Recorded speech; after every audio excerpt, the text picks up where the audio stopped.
sont tous là. Bonjour, bien, vous êtes nombreux, c'est assez impressionnant. On va continuer voilà, tous ces sujets, et là aborder un sujet qui apparemment intéresse un bon nombre d'entre vous, puisqu'il est 16h35. On va essayer de tenir les temps et que je vois que beaucoup d'entre vous avaient fait le déplacement pour écouter nos deux intervenants. Alors on va parler de l'école. On va parler de l'école, simplement, évidemment, on ne va pas aborder ce thème en se disant qu'on va parler de l'éducation nationale, on va vous donner des trucs pour réformer, parce que je pense que pas mal de ministères s'y sont essayés et que ce n'est pas notre rôle et que ce serait très prétentieux de le faire. En revanche, le choix qui a été fait par les organisateurs, acteurs de l'économie de la Tribune, est d'essayer de voir en quoi cette institution pilier de la République est devenue aujourd'hui un lieu de construction sociale pour les jeunes aujourd'hui, demain bien sûr, et en quoi tous ces sujets qui peut-être pour nous étaient considérés comme tabous sont aujourd'hui des sujets qui sont abordés par les jeunes de manière extrêmement détendue et qui font ou qui ne font pas corps. Voilà. Donc les sujets en question sont les réalités sociales d'aujourd'hui, les réalités culturelles, les réalités religieuses, communautaristes, les notions d'autorité, les notions d'identité, de communauté, de citoyenneté, enfin tous ces sujets de société qui peut-être constituent un défi à la cohésion sociale. Bien, pour parler de tout ça, je vous présente nos deux intervenants. Cynthia Fleury, qui est philosophe et psychanalyste, donc une double casquette plus qu'intéressante, professeure au Conservatoire national des arts et métiers et titulaire de la chaire Humanité et santé. Vous avez, vous, un avis assez tranché sur le rôle de l'école en général et vous allez nous le livrer, bien sûr. Et puis Yves Michaud, merci d'être là. Vous arrivez tous deux de Paris, c'est pour ça que je vous remercie. Philosophe, enseignant, il fut un temps. Donc votre avis compte. Auteur de nombreux ouvrages, dont récemment Contre la bienveillance chez Stock, et puis un deuxième, Citoyenneté et loyauté, je ne les cite pas tous, chez Kero en 2017. Et je fais juste une petite parenthèse parce que j'ai peur d'oublier en fait. Yves Michaud a coécrit avec Denis Lafay un livre, un dialogue, enfin avec Denis Lafay, qui s'intitule Aux armes citoyens. Il vous est distribué gratuitement à la fin de cette conférence, en bas dans l'atrium, si je ne me trompe pas. Voilà, maintenant que je vous ai présenté tous les deux, je vais peut-être vous laisser, Cynthia, la difficile tâche de ce qu'on appelle l'état des lieux, avant que l'on se pose la question de l'école en tant que lieu social. On est obligé quand même de faire un petit constat rapide, bien sûr, sur ce qu'est l'école aujourd'hui. On passera après aux préconisations qui sont les vôtres. Mais voilà, je voudrais avoir votre avis sur cet état catastrophique que vous m'avez décrit de ce qu'est notre pilier. Bon, bonjour à tous. Je ne sais pas si j'ai décrit un état catastrophique. J'ai essayé de décrire rapidement, je crois, qu'il y a aujourd'hui un état qui fait assez consensus quand on regarde les différents rapports des inspecteurs des académies ou des groupes flash de l'Assemblée ou du Sénat, etc. Ou encore les dernières assises nationales de la maternelle qui renvoyaient, somme toute, même si elles étaient dédiées à la maternelle, à des constats assez... ou les enquêtes PISA. Donc je veux dire par là, ce n'est pas un état de l'art qui est aujourd'hui du domaine de la seule perception. C'est un état de l'art qui est avec des chiffres, des indicateurs. En gros, très très rapidement, on a une école très scindée, très fragmentée, au sens où il y a une école hyper élitiste. Alors, sachant que cette école hyper élitiste peut être portée par soit des écoles de haut niveau public, bon, on reviendra là-dessus, qui sont généralement ghettoisées, mais de fait, ça renvoie à une gentrification qui est quasi systémique aujourd'hui.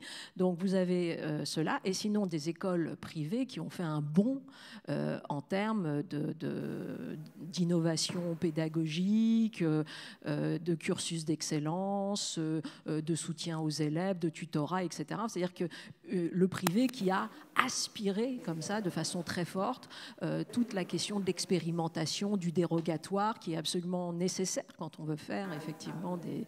Voilà.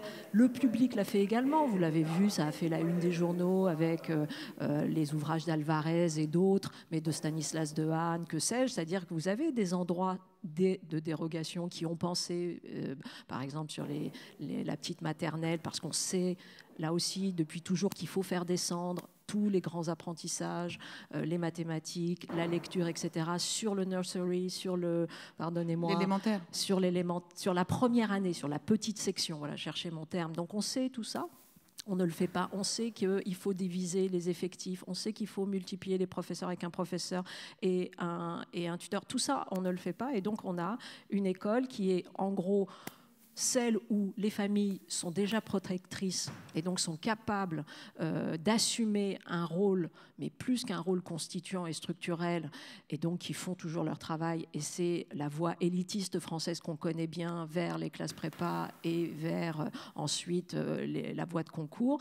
Et puis tout le reste qui est coincé entre un rigorisme lié à sa normalisation, et son côté sclérosé ne voulant pas changer, tout en visant des choses, en ayant une ambition immense, et puis en même temps confronté à des réalités qui sont que la diversité qui est celle de la classe empêche de fonctionner avec un système d'apprentissage qui renvoie à 40 ans ou 50 ans de hiatus, si vous voulez. Donc, voilà, et pareil, un déficit sur l'apprentissage des langues, un déficit sur l'apprentissage des mathématiques et des sciences, une problématique forte sur les arts, la culture, etc. Donc voilà, il y a une école, c'est un chantier immense. Moi, il s'avère que je pense que l'école, elle est constitutive absolument, non seulement du sujet individuel, de la singularité, mais en plus, bien évidemment, de ce sujet collectif. Et donc, c'est vrai que je n'ai pas du tout une vision déficitaire de l'école en termes de tout ce qu'elle peut et doit nous apporter. Et plus je voyage à l'étranger, et notamment en Afrique, où il y a absolument zéro, en tout cas dans les pays, je vous cite, Cameroun, Mali, Tchad, où est-ce que j'étais, Nigeria, etc. Tous ces pays-là sont inexistants en termes de services publics liés à l'école. Et quand on fait un pas de côté, je ne parle pas aux États-Unis où c'est encore une autre problématique, on voit véritablement qu'on ne peut pas tenir une société sans avoir une ambition extraordinairement rigoureuse, forte, de cohésion qui se joue à l'école. Et c'est vrai que l'école française en ce moment, qui a été pourtant, je pense, un haut pilier de cela, vraiment, aujourd'hui est quand même en danger par rapport à ça. Alors c'est justement cette thématique de la cohésion qui va nous intéresser jusqu'à la fin de l'heure que nous passons ensemble, en tout cas celle qui a été choisie par les organisateurs pour être débattue, parce que on aimerait continuer sur ce constat et on aimerait avoir...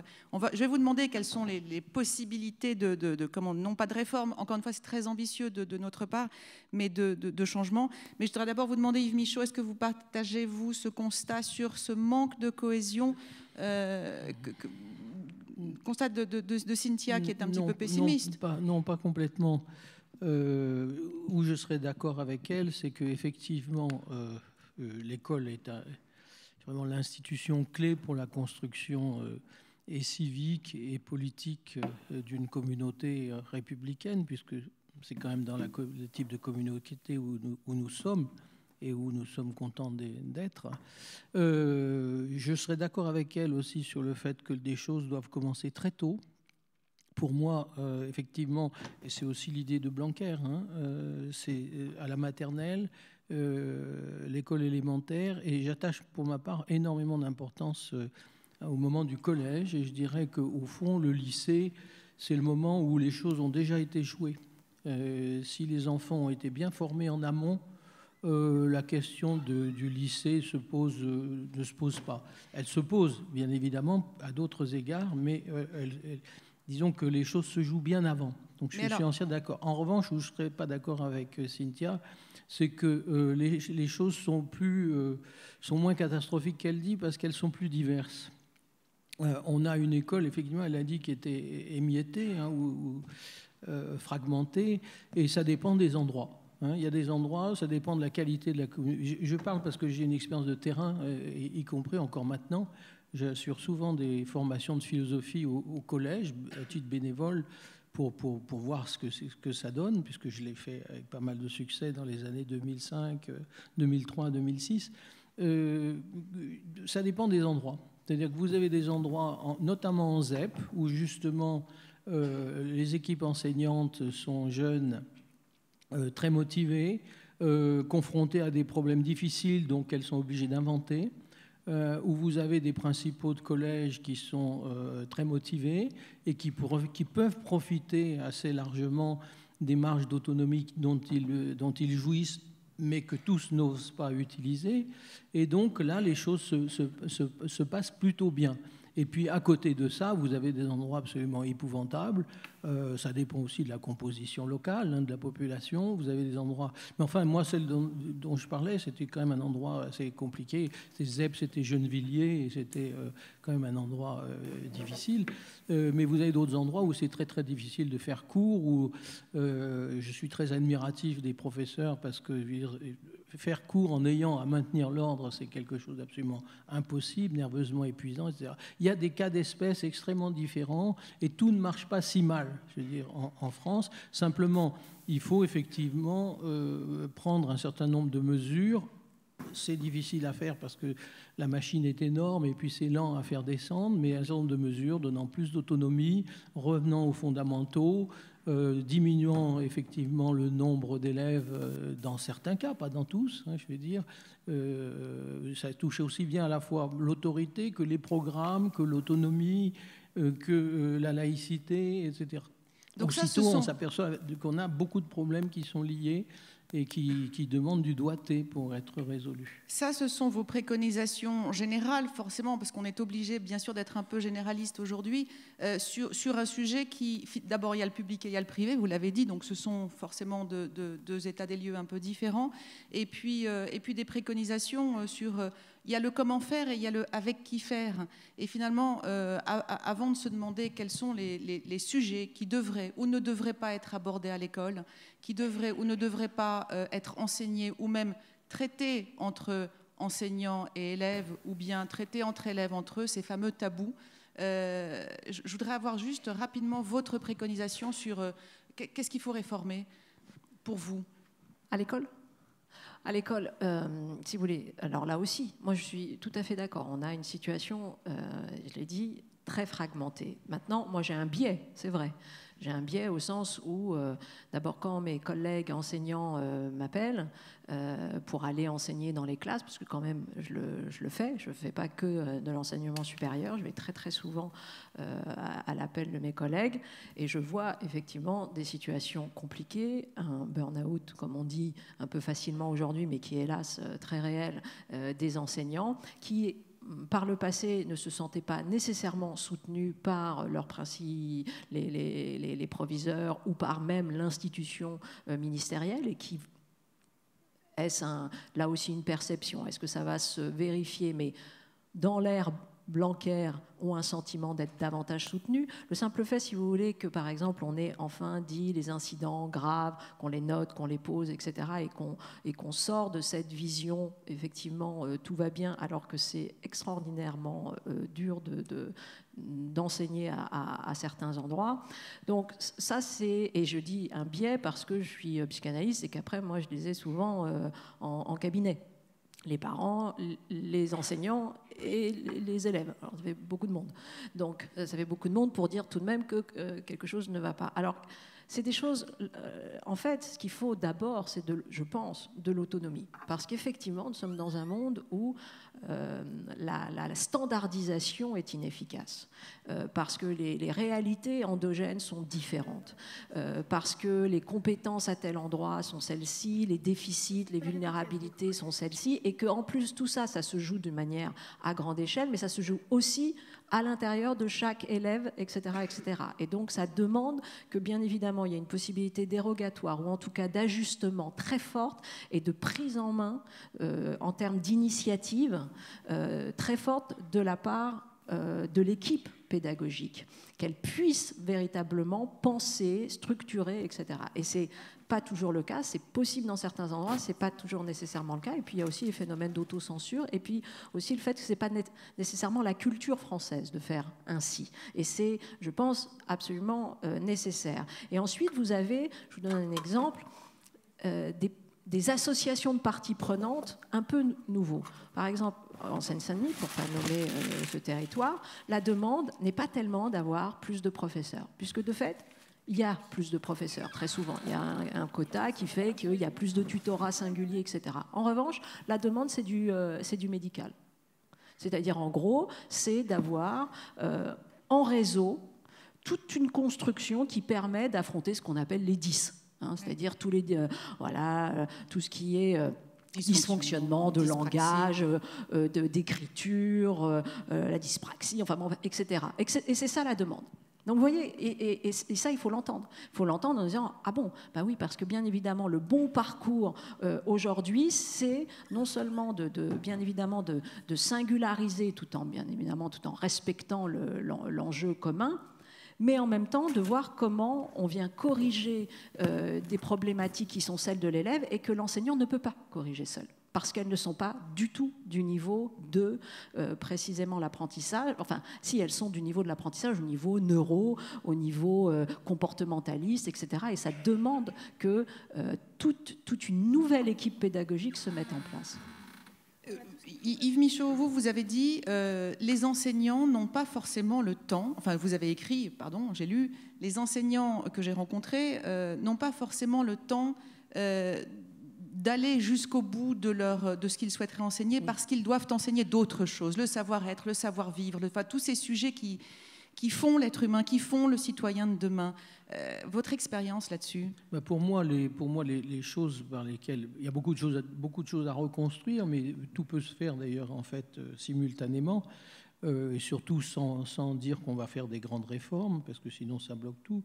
Mais moi, je vois en fait 3 points sur lesquels il faut insister. C'est premièrement l'autorité, non pas rétablir l'autorité, mais je dirais former les professeurs de manière à ce qu'ils sachent exercer l'autorité. On leur apprend ça? Pardon ? Est-ce qu'on leur apprend non, tous ces sujets? Non, on ne leur apprend pas ça. Ça, c'est le problème annexes. De la formation des professeurs. Dans les anciens IUFM qui n'ont pas arrêté de changer de nom, on leur apprenait de la pédagogie théorique qui ne valait pas grand-chose, hein, permettez-moi de le dire. Tout ce qu'on appelle le mouvement des pédagogues, c'est quelque chose d'assez navrant.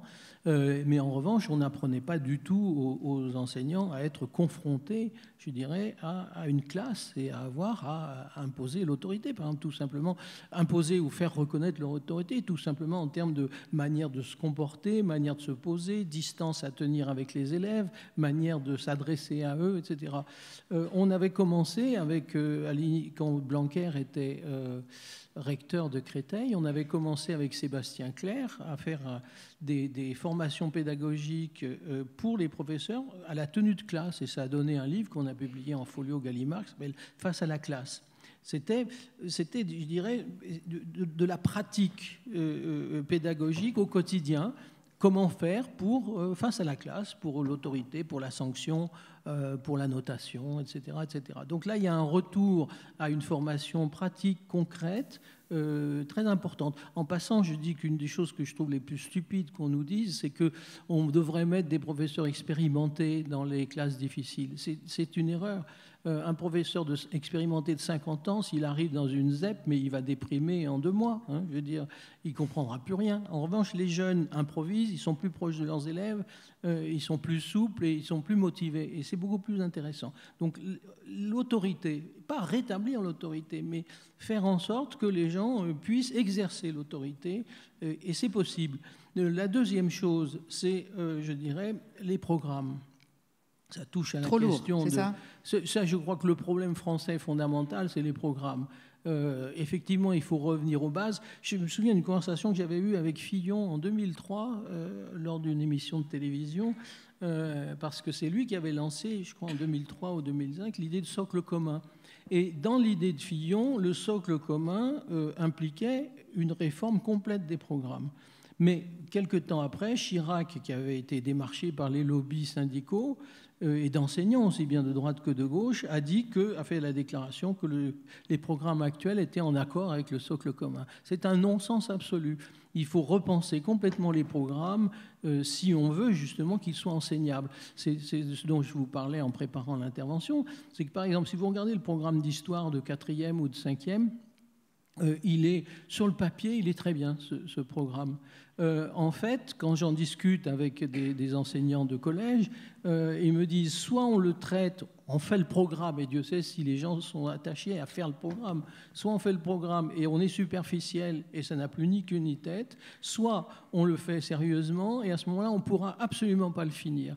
Et je crois que moi, quand je vois mes petits-enfants, j'ai une petite fille qui est en seconde, pardon, et un petit-fils qui est en quatrième, quand je vois la masse de travail qu'ils ont, la masse de discipline qu'ils ont, la non-pertinence de ces programmes, je me dis, mais c'est lunaire. On est dans un pays qui est totalement... Alors évidemment, chaque discipline veut avoir ses horaires, il faut sauver. Mais par exemple, qu'est-ce que ça veut dire une heure d'art plastique?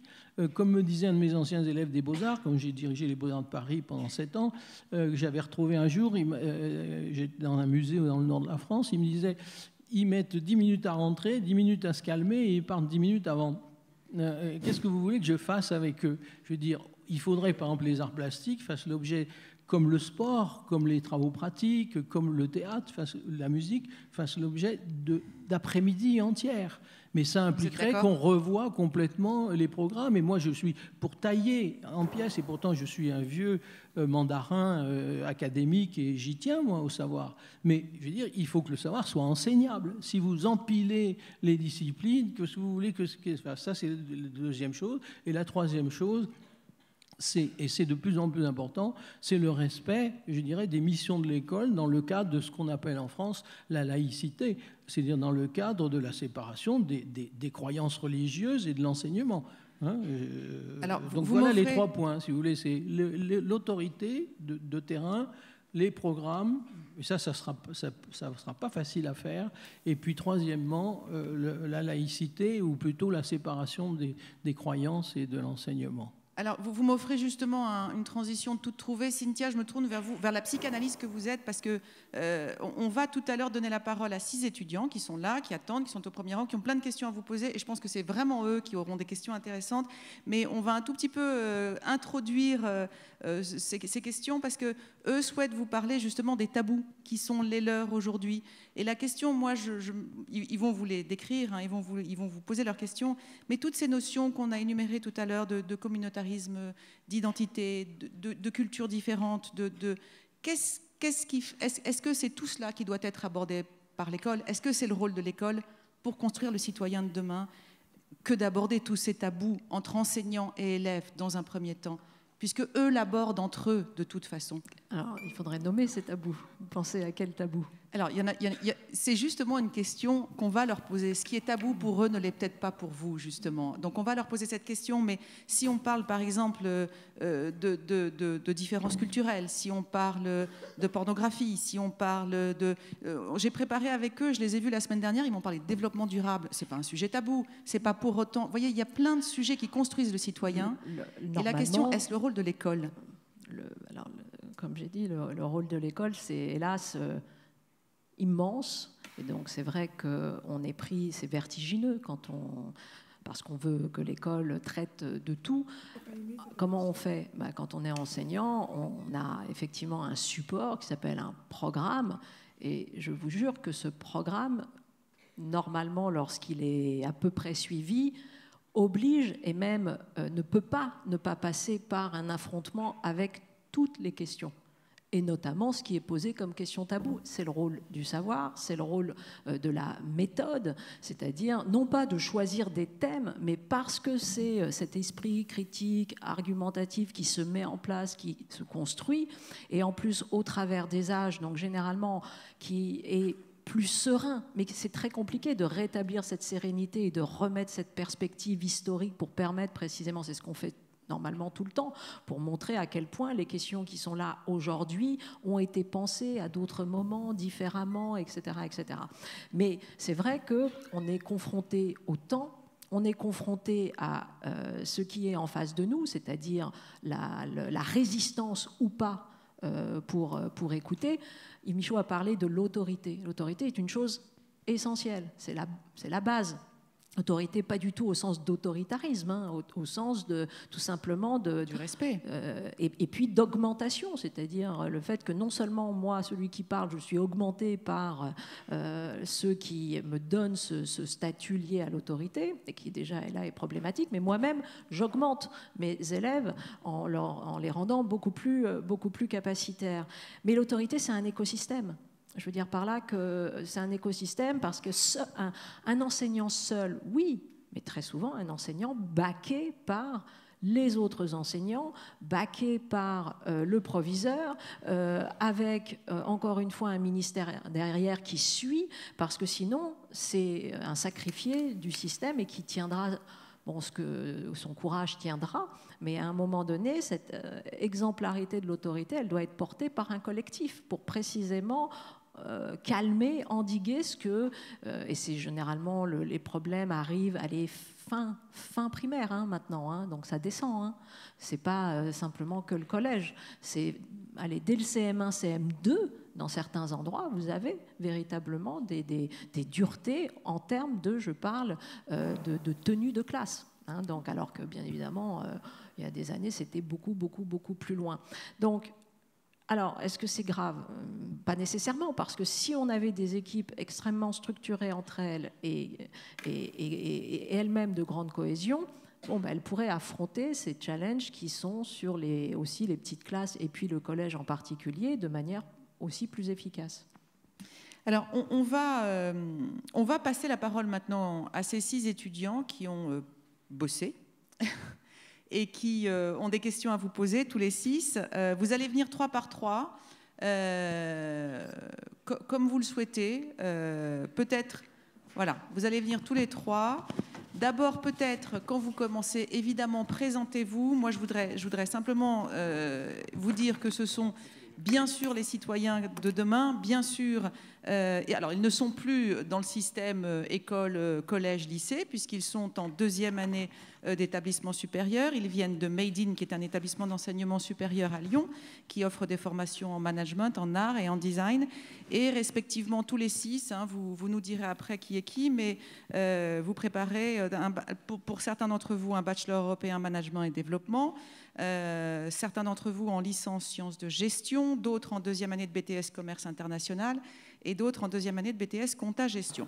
Donc on a un peu triché, ce ne sont pas des lycéens, mais pour autant ils ont des questions sur ces tabous de la société qui vraiment cristallisent la jeunesse d'aujourd'hui et ils vous les posent. Alors là on a Antoine. Antoine, vas-y, Antoine Cellier. Bonjour à tous. Donc moi je suis l'étudiant en BTS comptabilité gestion en 2e année. Moi, c'est une question pour Madame Fleury. J'ai une question vis-à-vis de l'apprentissage. Aujourd'hui, on dépasse un peu l'apprentissage pur et dur, avec notamment des choses nouvelles que des gens dans la salle n'ont pas apprises, le développement durable, par exemple, ou des cours d'éducation civique. Et donc, je me pose la question, est-ce qu'aujourd'hui, avec tous les problèmes qu'il y a dans l'éducation, dans l'école, est-ce que ça doit être encore une priorité, le fait de sensibiliser à la citoyenneté, ou est-ce qu'on doit vraiment revenir sur les bases, donc les mathématiques et tout ça, et donc que les professeurs soient vraiment sur le programme théorique, on va dire, juste apprendre et pas sensibiliser. L'école, lieu d'apprentissage ou lieu de sensibilisation. Oui, oui, c'est une question pour vous. Avait, non, bah non, on va vous épargner. Je croyais qu'il y avait les 3 et que... Bon, d'accord. Bon, c'est une vieille querelle. Une vieille querelle entre ceux qui, effectivement, pensent qu'il faut, comme vous dites, revenir à la défense, soit d'un socle commun, etc., du savoir, une descente des contenus, et puis ceux qui voient dans l'enseignant autre chose que simplement quelqu'un qui transmet du savoir, mais qui construit aussi un être, un savoir-être, etc. C'est ce que disait... le problème aujourd'hui, si vous voulez, c'est que cette querelle, elle est théorique. Dans les faits, c'est extraordinairement poreux. Il y a une porosité énorme entre la possibilité de délivrer un contenu et, on l'a dit, la possibilité que ce contenu soit accueilli. Si, dès le départ, c'est quasiment impossible que ce contenu soit accueilli, vous êtes de fait obligé de construire les voies d'accès à ce savoir. Et donc, aujourd'hui, c'est pas tellement... je pense fondamentalement que tous les enseignants aimeraient davantage aller vers leur discipline et la possibilité de faire une spécialisation sur cette discipline, quitte à ouvrir parfois, lorsqu'ils le désirent, de faire une digression plus existentielle parce qu'ils sentent bien que ça nourrit le propos et qu'au contraire, c'est un chemin... Voilà, on fait tous les professeurs font de la philosophie, même s'ils ne sont pas des philosophes, si vous voulez. Donc, ils utilisent toujours le savoir pour aller vers l'existentiel, ou vers le civique, ou etc. Mais fondamentalement, c'est pas comme ça que ça se présente tout le temps. Donc ça, c'est l'idéal sur le papier. Et après, quand vous êtes enseignant, la question de quelles sont les conditions d'accès et d'accueil de ce savoir, c'est une question qui est face à vous et vous êtes obligé de la traiter. Vous ne pouvez pas faire comme si et tout d'un coup délivrer votre cours et bien voir que mais ça passe littéralement au-dessus de la classe. Alors vous allez peut-être être vous content avec ça en disant bah, écoutez, moi j'ai délivré, voilà.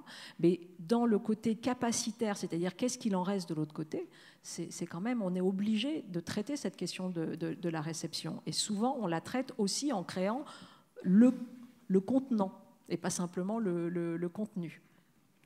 Ça répond à ta question, Antoine? Oui. Simon est là ou je me trompe? Non. Rémi est là.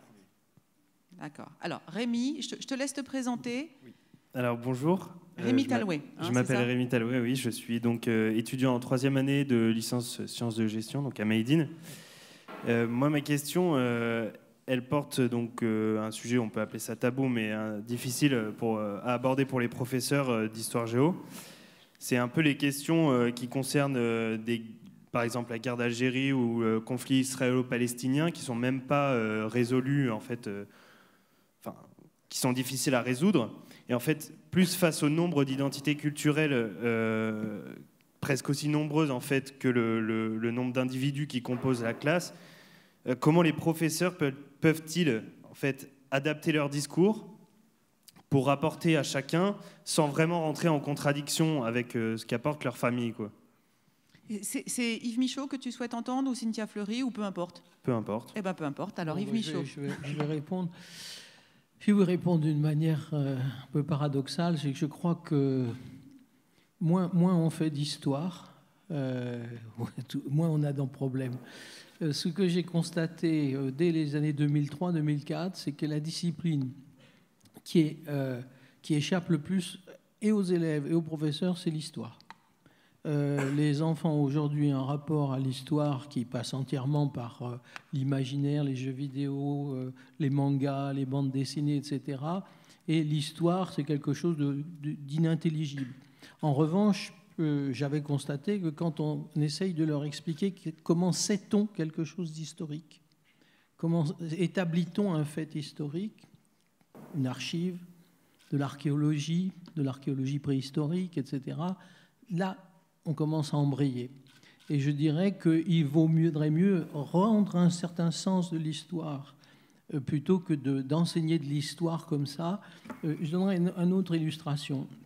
L'année dernière, ma petite fille, qui est dans un collège religieux hyper chic de Paris, débite un ensemble de conneries pas possibles sur l'islam, un repas de famille. Comme quoi, si on n'avait pas eu l'islam, on ne pourrait pas payer au supermarché. Si on n'avait pas l'islam, on ne pourrait pas se soigner. Son père est chirurgien. Si on n'avait pas l'islam, on pourrait... etc. J'ai fait une enquête. Je me suis dit, elle me dit, c'est bien ce qu'on m'enseigne en histoire. Je vais voir les programmes d'histoire. Ils sont corrects, encore une fois, je vous dis. Ils sont bien faits. Puis ensuite, je remonte à travers les circulaires ministériels et dont un discours, je tombe sur un discours de Najat Vallaud-Belkacem disant que la consigne était, concernant l'islam, on n'insistera que sur les points positifs pour ne pas choquer les sensibilités et ne pas stigmatiser. C'est en ce sens que je dis il vaut mieux ne pas trop enseigner d'histoire. En revanche, que les gens aient une idée de ce que c'est que l'historicité, là, ça devient important parce qu'on peut commencer à construire quelque chose et construire une réflexion là-dessus, sur le fait que, justement, ce n'est pas évident d'établir un fait historique, sur le fait qu'il peut y avoir des témoignages contradictoires, sur le fait qu'on peut ne pas être d'accord sur l'interprétation. Donc j'en appelle, si vous voulez, à une approche beaucoup plus subtile, beaucoup plus nuancée, et tous les professeurs d'histoire, vieux comme jeunes, avec qui je me suis entretenu dans les années récentes, étaient ceux qui étaient en fait les plus désespérés sur la possibilité d'enseigner leur discipline. Parce qu'effectivement, hormis des platitudes sur les quelques dates, Clément VI ou je ne sais pas quoi, dire, dès qu'on touche à des sujets qui sont délicats, à ce moment-là, on n'y arrive plus parce qu'en plus, c'est les oppositions qui aussitôt surgissent et s'affrontent. Ce n'est pas une attitude de lâcheté que je recommande du tout, mais c'est justement une approche pédagogique autrement plus subtile. Et je pense qu'il vaudrait mieux, par exemple, charger sur la géographie, par exemple, qui aujourd'hui est nettement plus facile à enseigner, tout simplement parce que, je veux dire, on a des cartes, on a Google Earth. C'est moins sensible aussi. C'est moins sensible, mais on comprend aussi beaucoup de choses à l'histoire à travers la géographie. Cynthia Fleury. Alors, tu auras 2 réponses. Moi, je vois très bien. Donc, moi, j'enseigne aussi quand même. Alors, c'est vrai que les grandes classes, c'est un petit peu différent, mais pas tout, mais quand même, de moins en moins. Moi, c'est vrai que je fonctionne assez différemment. Je pense que si vous voulez... mais j'entends très bien ce que dit Michaud. Je pense qu'on pense la même chose et qu'on ne choisit pas le même chemin nécessairement pour le défendre. Mon expérience à moi d'enseignement sur ces questions-là, c'est-à-dire en gros l'enseignement de la Shoah, l'enseignement de la laïcité à la française. La guerre d'Algérie, la guerre d'Algérie, l'esclavage, enfin, bref, quasiment maintenant toutes les questions, même si de fait j'enseigne pas l'histoire, j'ai vu, en tout cas avec des enseignants historiens, nos profs d'histoire, en fait, ça demande d'être encore plus qualitatif et encore plus exigeant. En fait, c'est ça qui est difficile, c'est-à-dire c'est le temps qui est donné. Et comme la controverse, généralement stupide, parce que ignorante, donc c'est ça aussi qui est fatigant. Et là, systématiquement, ça demande un effort de pédagogie, d'argumentation, de déploiement de toute la cartographie, parce que l'histoire est complexe, et que donc il s'agit bien évidemment, on est les premiers à défendre la complexité de l'histoire, et c'est ça qui est compliqué, et parce qu'on n'a pas toujours la force, le courage, la possibilité, en plus avec une classe qui bouge, etc. Voilà. C'est vrai qu'en revanche, si on ne lâche pas là-dessus, moi j'ai vu des choses assez exceptionnelles, de retournement. Pourquoi ? Parce que l'esprit humain est ainsi fait que dès qu'on commence à lui faire comprendre que ça peut mouliner et que ça peut déconstruire, souvent ça marche. Donc tout ça pour dire que je ne serais pas dans cette technique-là, mais encore une fois, c'est des questions de comportement, je comprends très bien. Je serais plutôt dans une technique hyper active de surtout pas lâcher. Surtout pas lâcher, et de prendre véritablement, de diviser comme ça sur table tous les arguments pour contrer ce qui est dit en face, et tant pis, et voilà. Mais c'est une autre méthode, mais pour arriver à la même chose, bien sûr, mais pour arriver exactement à la même chose, qui est de dire, mais il y a la construction à un moment donné d'un fait historique, et donc on essaye de pas lâcher là-dessus, parce que sinon c'est la folie, c'est votre vérité, madame. Non, vous leur demandez un sens critique pour devenir citoyen finalement, en se basant sur des faits historiques. Yves Michaud, et puis après on passera à la question de Marc. Je donne juste l'exemple du conflit israélo-palestinien. Si vous le traitez géographiquement, il devient beaucoup plus intéressant et beaucoup plus relatif que si vous le traitez historiquement. Une fois que vous avez dit à vos élèves que le Liban, Israël, les territoires palestiniens, etc., c'est pas plus grand que la Bretagne, et que le nombre total de juifs dans le monde qui veulent venir à bout et détruire l'islam est de 14 ou 15 millions, avec seulement 6 millions ou 7 millions en Israël, boum, à ce moment-là, vous voyez que les gens, ils ont les yeux écarquillés. C'est tout. Voilà, le message est démographie passé et géographie, et ça marche très bien, je peux vous dire. Donc, s'il y a des profs de géographie ou d'histoire dans la salle, le message est passé. Marc, je te laisse te présenter. Marc, je mal prononcer ton nom en plus. Neuschwander. Voilà. Donc, bonjour, je te laisse te Marc présenter. Neuschwander, je suis aussi étudiant en 3e année en licence sciences de gestion. Ma question ne porte pas vraiment sur les tabous, mais plus sur la pédagogie. Je me demandais si finalement on ne fait pas les choses un peu à l'envers, si avant de s'atteler à des connaissances factuelles comme les dates des rois de France ou les capitales en géographie, on ne ferait pas mieux d'apprendre à l'enfant des savoir-faire, des savoir-être et des connaissances qui lui permettraient de s'accomplir en tant qu'individu et de faire évoluer la société, comme des valeurs, l'acceptation de la différence, savoir défendre une position et aussi comprendre pourquoi apprendre et comment apprendre. Merci. Ça fait beaucoup de choses, hein, mais ça serait formidable. Qui veut répondre? Moi, rapidement, je veux dire quelque chose. Moi, je crois, je l'ai dit beaucoup dans citoyenneté et loyauté, je crois qu'il faut qu'il y ait un enseignement des valeurs, un enseignement des valeurs républicaines, commençant très tôt, des valeurs humaines et des valeurs républicaines, le respect d'autrui, la politesse, le comportement, les attitudes. Quand vous regardez les gamins dans la rue, les gamins des écoles primaires, c'est en général tout et n'importe quoi, hein, je veux dire. Il faut apprendre un certain nombre de comportements. Et effectivement, dans ces comportements, là, il y a, comme disait Cynthia Fleury, il y a immédiatement quelque chose de poreux avec des savoirs. C'est-à-dire, moi j'ai l'expérience de mes cours de philosophie, de mes séances de philosophie avec des collégiens. Je ne leur apprends pas la métaphysique, mais à partir du moment où je leur apprends à s'écouter, prendre au sérieux les arguments, même quand ils sont ridicules, respecter les tours de parole, ne pas monopoliser la parole, ne pas se moquer de quelqu'un qui dit quelque chose d'idiot, etc., eh bien, je leur apprends en fait la rhétorique qu'on apprenait dans tous les collèges de royaux et jésuites, et qui a une dimension à la fois de savoir, je leur apprends la maïotique socratique, une dimension de savoir, et en même temps une dimension comportementale, civique et républicaine. Et ça marche très bien.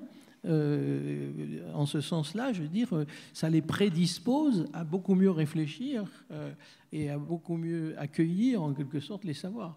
Et ça va dans le sens de ce que vous disiez tout à l'heure, peut-être alléger les savoirs académiques, en tout cas cette montagne de programmes dont vous parliez tout à l'heure, qui pour vous était trop lourd, et peut-être aller vers ce que tu citais. Par exemple, l'entassement des langues vivantes apprises, c'est ridicule déjà.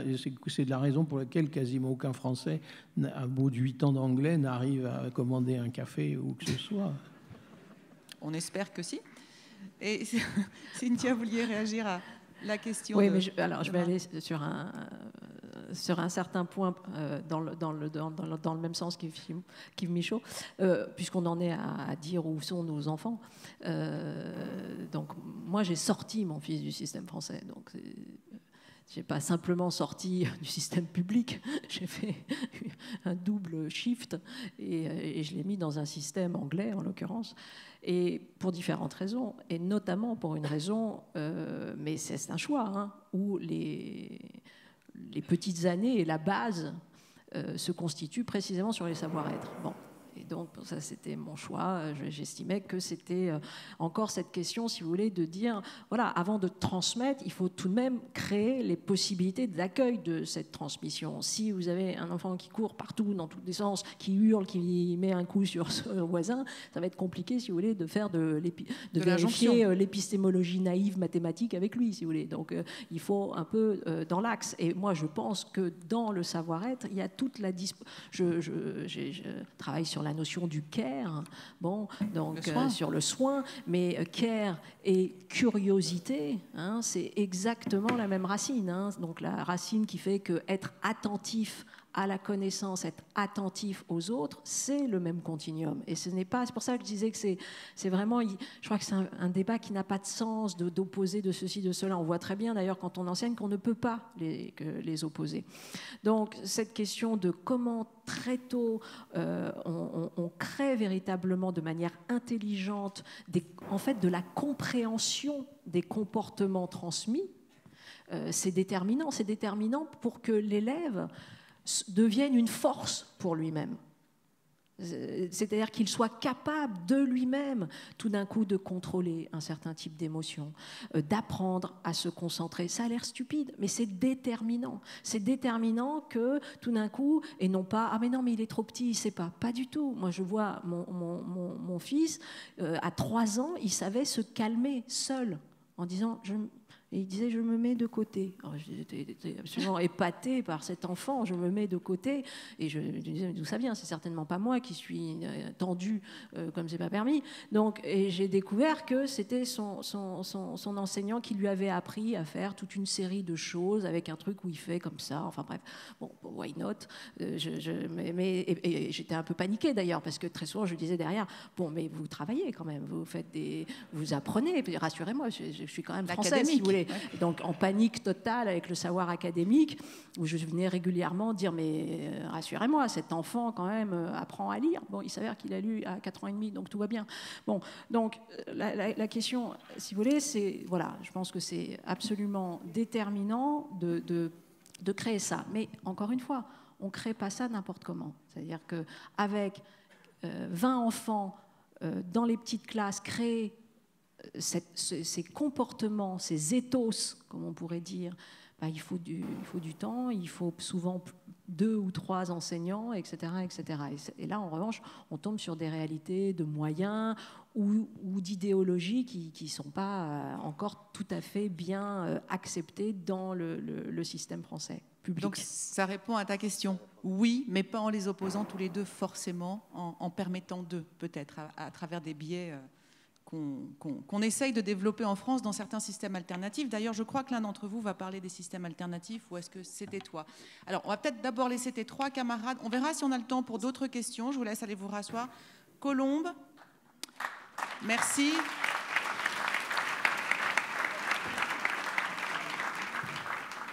Merci beaucoup tous les 3. C'était pertinent, bravo. Colombe, Simon et Louis-Marie, ou je me trompe? C'est ça. Alors, Colombe, vas-y, Colombe Gindre, dis-nous quel est ton cursus actuel. Et je crois que tes questions à toi sont très courtes. Oui, allez, vas-y. Alors, bonjour, moi c'est Colombe Gindre. Je suis en BTS Commerce International à Made in Sainte-Marie. Alors, ma question, en fait, c'était comment, en soi, redonner l'envie aux élèves d'apprendre, parce que de nos jours, beaucoup d'élèves perdent la motivation de continuer leurs études. Et notamment à cause du harcèlement, à cause de la démotivation des professeurs qui ne les encouragent pas suffisamment. Et je voulais savoir, en fait, comment on peut redonner cette soif d'apprendre afin d'aller plus loin dans nos vies. Comment redonner la soif d'apprendre? Ça touche un des tabous. Pour moi, il y a 2 tabous aujourd'hui principaux. C'est la méritocratie et la religion dans nos réflexions, dans nos discussions sur l'école. Je parle de la méritocratie. Une anecdote, Gennevilliers toujours, je termine une séance de philosophie consacrée à quelle est votre identité. J'ai 14 élèves dont pas un n'est de la même origine. La seule qui est européenne est portugaise. Et ils parlent tous une langue différente chez eux. Ils parlent tous très bien le français. Je leur demande à la fin, et vous, votre identité projective, qu'est-ce que vous voulez être, c'est quoi? Et il y a un garçon qui était très malin, Slimane, qui dit, moi je voudrais être médecin. Puis il se ravise et dit, mais j'y arriverai pas. Alors je lui dis, mais ça va pas la tête, pourquoi tu dis ça? Il me dit, parce que je travaille ou pas, je serai tiré au sort pour faire les études. On sera tiré au sort pour faire les études. Vous voyez, la soif d'apprendre, c'est aussi l'idée que si on apprend, on peut faire quelque chose. Or, il y a tout un discours qui s'est installé en France sur le fait qu'avoir un diplôme, par des professeurs qui en général enseignent à Sciences Po de manière dérogatoire, qu'avoir un diplôme, c'est un handicap d'une certaine manière. Et ça renforce l'inégalité sociale, et la discrimination, et l'élitisme, etc., etc.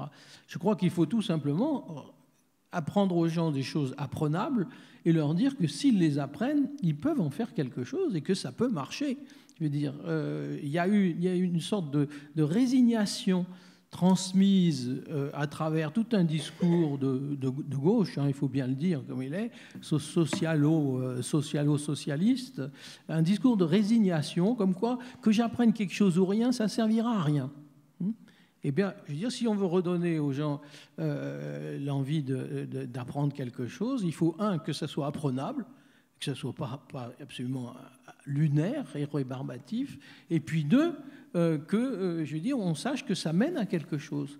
Et moi, j'ai été très frappé dans mes dernières années d'enseignement à l'université de voir que beaucoup de gens faisaient des études de philo parce qu'ils n'avaient pas trouvé de place ailleurs, ils n'avaient pas trouvé de place en STAPS, ils faisaient de la philo, mais alors qu'au même moment, on manquait de gens de qualité dans les recrutements en philo, tout simplement, et que si les gens s'étaient un petit peu cassés la tête à faire de la philosophie, ils avaient des chances d'arriver à quelque chose.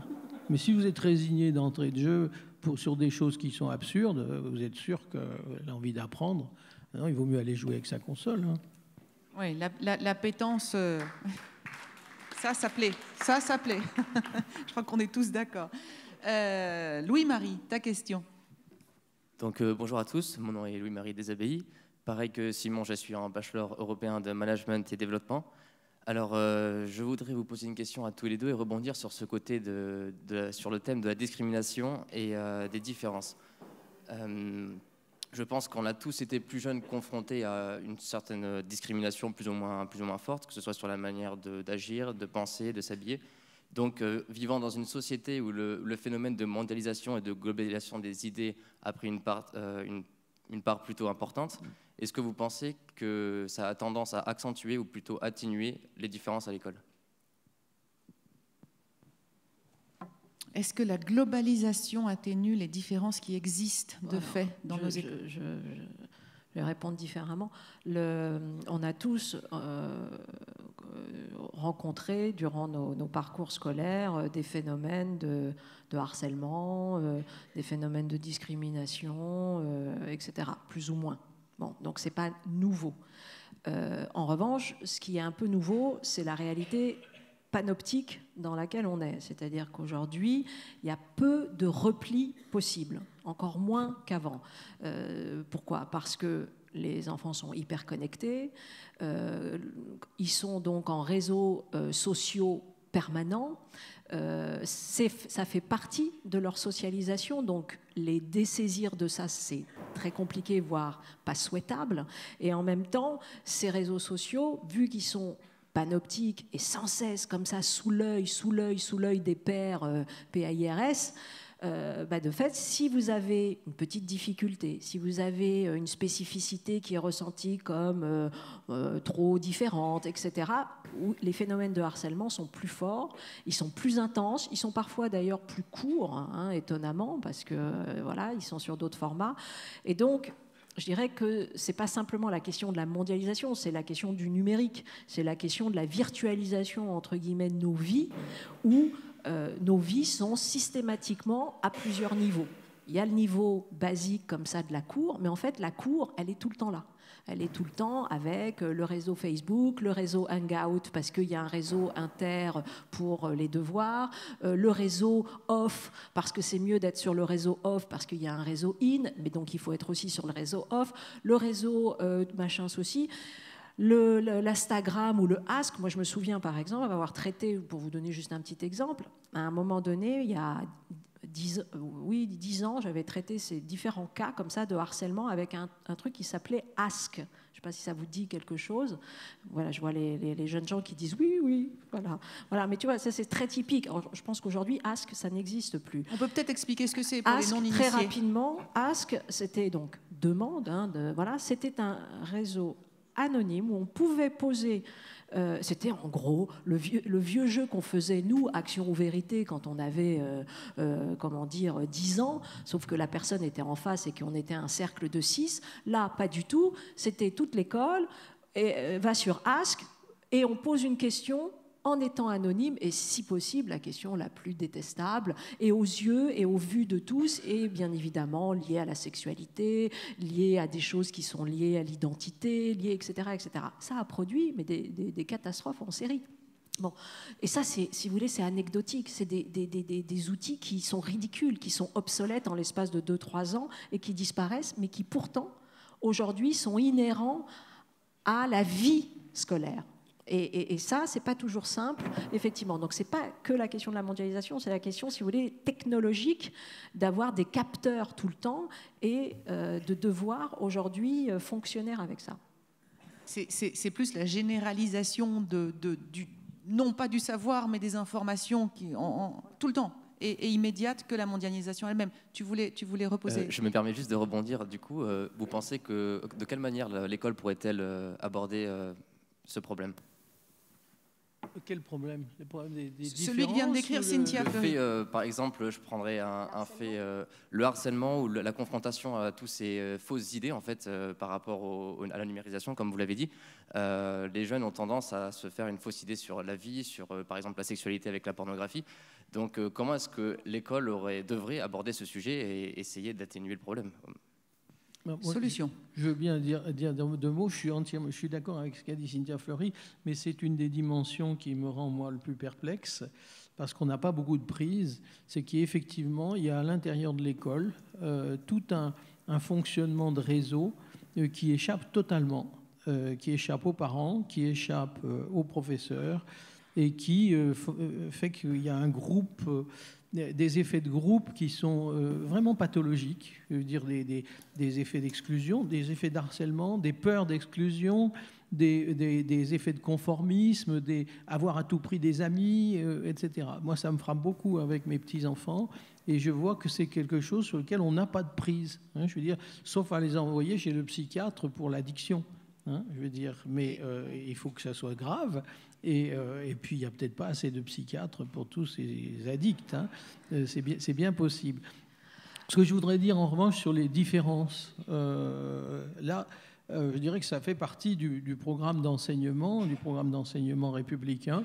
C'est qu'il faut leur apprendre et les faire réfléchir au fait qu'il y a des différences qui doivent être fondamentalement respectées, qu'il y en a d'autres qui doivent être fondamentalement refusées, et qu'il y en a des troisièmes qui doivent être restés privés. Alors, peut-être des exemples pour mieux un exemple, comprendre. C'est est-ce que une de mes amies artistes qui enseignait souvent justement dans les classes difficiles me disait qu'elle veut plus parce que la première question qu'on lui pose, c'est est-ce que tu crois en Dieu? Bon. La réponse, si vous n'êtes pas c'est oui ou non. Non, il ne faut pas répondre ça. Il faut dire que la question ne se pose pas. La question ne se pose pas en milieu d'éducation. Je veux dire, tu as tes croyances, j'ai mes croyances, et nous nous entendons sur l'éducation, nous n'avons pas à nous entendre sur Dieu, et nous n'avons même pas à en parler. Voilà, c'est tout. Donc je dirais que ça fait partie des différences qui doivent être laissées dehors. En revanche, leur faire comprendre des différences. Je reprends toujours mes groupes sur la question « qu'est-ce que c'est votre identité ?» C'est quand même pas innocent de leur poser, de les faire réfléchir pendant plus d'une heure sur « qu'est-ce que c'est votre identité ?» Quand j'ai mon groupe et que je leur dis « quelles sont vos différences culturelles ?» Ils ne voient pas. Ils ne voient pas. Et je leur dis, qu'est-ce que vous mangez? Tous. Et ils s'aperçoivent que sur les 14, il n'y en a pas un qui mange pareil. Il y en a une, elle mange que des crevettes. Il y en a une autre, elle mange que du couscous. Il y en a une troisième qui mange que du maquereau, etc. Et je leur dis, voilà, ça, c'est ce qu'on appelle une différence culturelle. Et on aime ou on n'aime pas le maquereau, mais je veux dire, vous voyez, voilà les différences culturelles. Elles ne sont pas fondamentales, elles ne nous mettent pas dans une situation d'antagonisme, etc., sauf si vous mettez la question religieuse dans l'affaire. Voilà, je crois qu'il faut faire une pédagogie aussi sur les différences, parce qu'on a une façon incroyable depuis une vingtaine d'années d'avoir une religion des différences qui permet de tout et n'importe quoi. Et à partir du moment où toutes les différences, quelles qu'elles soient, sont invocables, vous êtes sûr que vous ne pouvez plus vous entendre avec personne. C'est tout. Donc, vraiment désolé, parce que la réponse à ta question, véritablement, même si tu es en face de sachant, c'est qu'on n'a pas la solution miracle pour tout, en tout cas pour ce phénomène réseaux sociaux peut-être pollueur, comme le décrivait Cynthia Fleury. C'est un vrai problème. Je ne sais pas comment ça va évoluer. Je sais pas. C'est effectivement très compliqué. La chose est quand même d'avoir des enseignants et des proviseurs qui soient extraordinairement vigilants. et donc sur une pédagogie, toujours de revenir régulièrement, chercher les élèves sur ces problématiques de harcèlement, etc. Parce qu'on sait très bien que dès qu'il y a un cas d'harcèlement, ce qui se fait, c'est une chape de plomb, c'est un phénomène silencieux et que très souvent, il n'aura plus la capacité de venir. Donc il faut toujours aller chercher, décrypter les signes, toujours être en lien avec les parents sur ces questions. Et même comme ça, de toute façon, il y aura des cas qu'on n'évite pas. Mais déjà, on créera des possibilités de désamorcer, si j'ose dire, des choses et surtout de donner aux élèves la possibilité de se défendre eux-mêmes, puisqu'on ne peut pas toujours être là. Et le problème du harcèlement, c'est que ça dévitalise l'élève et l'élève lui-même n'est plus apte à se défendre. Et c'est ça le souci, parce que bien évidemment, on ne peut pas mettre un professeur derrière chaque élève.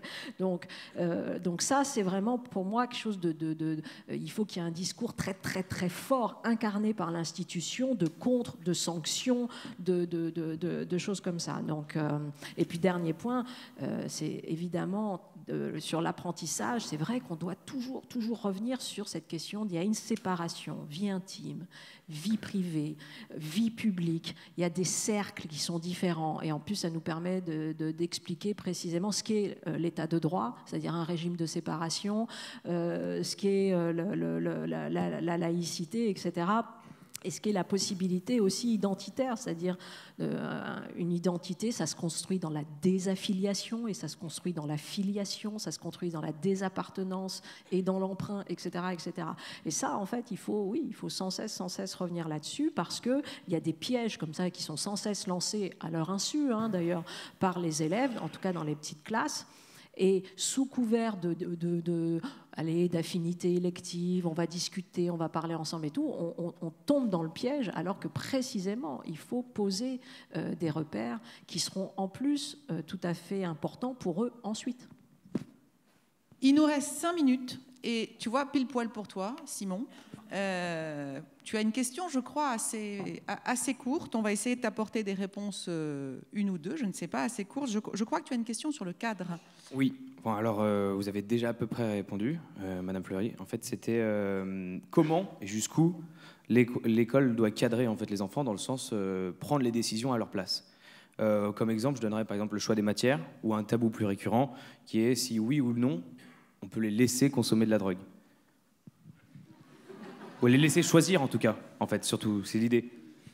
Il y a l'orientation et puis il y a le cadre, là. Mais je vous laisse répondre, Michaud. Oui, c'est ça. Polytechnique ou le crack, quoi. En gros, c'est ça. Bon, sur l'orientation et les choix de discipline, moi, je suis favorable à avoir un socle commun très solide, mais qui se continue longtemps. Au moins jusqu'au début du collège, je veux dire, et peut-être même pendant le collège. Et puis ensuite, favoriser les options. Je crois que c'est le chemin qui est pris avec la réforme du baccalauréat. Et il faudra arriver à ce que les gens composent en quelque sorte eux-mêmes leur menu avec des possibilités. Ce qui pose le problème, si vous voulez, de remettre en question en partie la notion de classe, mais sans toutefois transformer le lycée en comptoir de café, où chacun peut commander ce qu'il veut. Mais c'est entre le système finnois et le système actuel qui est très contraignant, je pense qu'on doit pouvoir trouver quelque chose avec des panachages d'options. Ce qui est très important aussi de voir en matière d'orientation, mais ça, la France n'est pas habituée à ça, à cause du vieil élitisme républicain qui avait son sens au XIXe siècle et au début du XXe, mais qui demande à être revisité, c'est qu'il faut pouvoir remettre en cause les orientations, il faut pouvoir changer d'orientation. Et de ce côté-là, je dirais des études qui seraient assez courtes, ensuite une expérience professionnelle qui commence assez tôt, et ensuite go back to school, selon l'expression américaine courante, ça c'est important. Moi, les meilleurs étudiants que j'ai eus en philosophie dans les dernières années, c'était des gens qui recommençaient des études après avoir été l'un pianiste de jazz, un autre banquier, etc., et qui avaient une vraie motivation et qui d'ailleurs ensuite ont fait des carrières de philosophes et ont trouvé des postes dans les universités. Donc il y a ça. Maintenant, pour ce qui est de la consommation des drogues, du sexe ou des choses comme ça, je dirais que là, notre tâche, aussi bien de parents que d'enseignants, c'est de mettre les bornes là où elles doivent être mises, d'indiquer les limites, en étant extrêmement conscient des situations. Parce que très souvent, quand j'attire l'attention, par exemple, de parents sur le binge drinking ou les surprises parties d'ados transformés en partous, ils me regardent avec des yeux tout ronds. Or, c'est chez eux que ça se passe. C'est chez eux que ça se passe. Et bien plus tôt que vous pensez. Bon, sur cette note positive, enthousiaste,